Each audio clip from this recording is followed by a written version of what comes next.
Virus outbreaks like Covid-19 can spread quickly. Symptoms of Covid-19 may include fever and respiratory illness, and it can be fatal. You contract it through extended contact with an infected person, touching infected surfaces followed by your mouth, nose or eyes, or possibly being exposed to airborne germs. US data shows that an estimated 80% of all infections are transmitted by hands, and an alarming 97% of people do not wash their hands properly. Together, we can help prevent the spread of the virus. There are 5 simple steps you can take to help reduce the risk of infections. Wash your hands frequently and correctly. The Health Organization recommends performing hand washing with soap and water, or alcohol-based hand rub if soap and water are not available.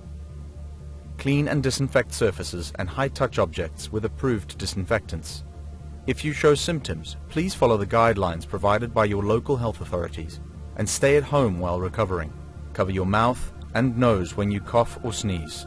If you are coughing, cough into a flexed elbow.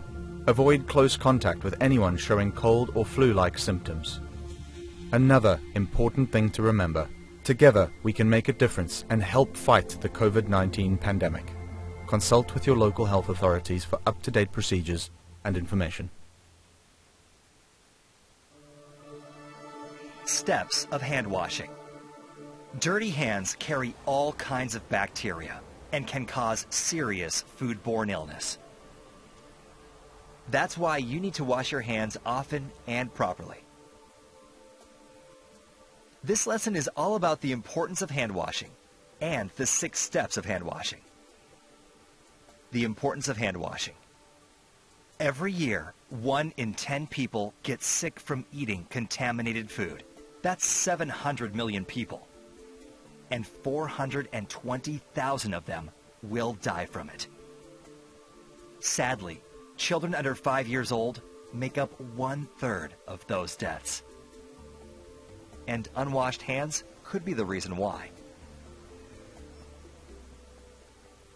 Hand washing is critical in stopping the spread of bacterial and viral infections. Washing your hands frequently helps you protect yourself and others. That's why you need to follow the 6 steps of hand washing. Always make sure you use a dedicated and well-stocked hand washing sink. Step 1. Rinse under warm, running water. Step 2. Apply soap. Step 3. Scrub your hands for 20 seconds. Sing happy birthday to yourself twice. Pay attention to your wrists, forearms, underneath your fingernails, and between your fingers. Step 4. Rinse your hands again under warm running water. Step 5. Dry your hands using a disposable towel or an air drying device. Step 6. When you're done, switch off the tap with a disposable towel so you don't contaminate your hands again. Remember, don't touch anything before putting on gloves or handling food. Hand washing is an essential part of food safety and stopping the spread of bacteria and infections. Remember the 6 steps. Rinse, soap, scrub for 20 seconds, rinse again, dry your hands, and then use a disposable towel to switch off the tap. If everyone works together to make hand washing a routine behavior, it will make a big difference to your customers' health and safety. It could even save a life.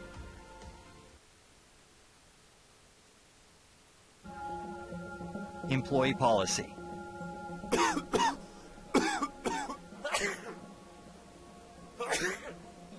If you're sick, you shouldn't be at work. If you work sick, you risk contaminating the surfaces you touch and your customers' food, making them sick as well. So, it's your responsibility to know which symptoms should be reported and what illnesses you need to report. Let's start with which symptoms should be reported. Sore throat with fever, an infected wound, diarrhea, vomiting, or jaundice, yellowing of the eyes and skin, all need to be reported to the manager. You'll either be restricted from food handling at work or excluded entirely, based on your symptoms. You'll be restricted from work and assigned to a non-food handling task if you have a sore throat with fever or an infected wound that cannot be properly covered.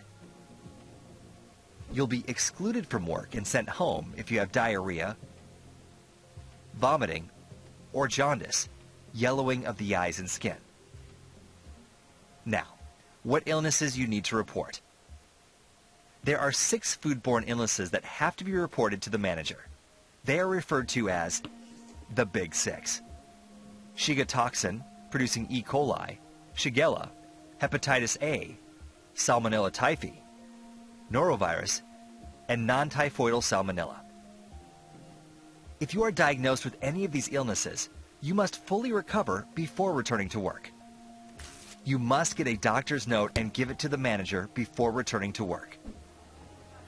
As a food handler, the safety of others should be your top priority. You can prevent coworkers and customers from getting sick by following these guidelines.